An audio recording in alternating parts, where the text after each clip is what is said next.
Ofisi ya haki za kibinadamu ya Umoja wa Mataifa katika maeneo yanayokaliwa ya Palestina imetangaza siku ya Jumapili kuwa Gaza imekuwa eneo hatari zaidi duniani kwa waandishi wa habari, huku wafanyakazi wa vyombo vya habari wasiopungua 295 wakithibitishwa kuuawa katika mashambulizi ya Israel tangu kuanza kwa vita katika eneo hilo. Katika chapisho kwenye mtandao wa X, ofisi hiyo ilitoa wito wa kuchukuliwa hatua za haraka zaidi ya kulaani, ikidai uwajibikaji, ulinzi wa waandishi wa habari na upatikanaji huru wa vyombo vya habari katika ukanda huo uliozingirwa. Ofisi hiyo ilisema kuwa Gaza ni eneo hatari zaidi duniani kwa waandishi wa habari.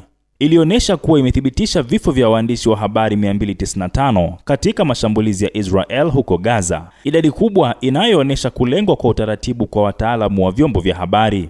Shirika hilo la Umoja wa Mataifa pia lilionyesha janga kubwa la kibinadamu, likisema kuwa Oktoba 7 mwaka 2023, vita vinavyoendelea vya Israel huko Gaza vimesababisha vifo na majeraha ya makumi ya maelfu ya Wapalestina, wengi wao wakiwa wanawake na watoto. Shirika hilo liliongeza kuwa waathirika wengi bado wamenaswa chini ya vifusi. Siku ya uhuru wa vyombo vya habari duniani, kamishna mkuu wa haki za kibinadamu wa Umoja wa Mataifa Volker Turk alielezea vita hivyo kama mtego hatari kwa vyombo vya habari.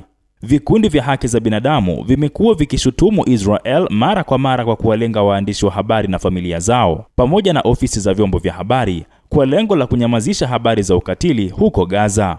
Serikali ya Israel haijaruhusu vyombo vya habari huru vya kigeni kuingia katika ukanda huo, ikidhibiti mtiririko wote wa habari na kuzuia mara kwa mara kazi ya waandishi wa habari wa Kipalestina. Ofisi ya haki za kibinadamu ya Umoja wa Mataifa ilihimiza jumuiya ya kimataifa kuchukua hatua madhubuti zaidi ya kulaani kwa maneno tu, ili kuhakikisha uwajibikaji kwa mauaji hayo, kuwalinda waandishi wa habari kutokana na madhara zaidi, na kuruhusu vyombo vya habari huru kufika bila vikwazo ili kuandika uhalifu unaoendelea huko Gaza. Abdul Nasser Mwita, Rubaza Kimataifa.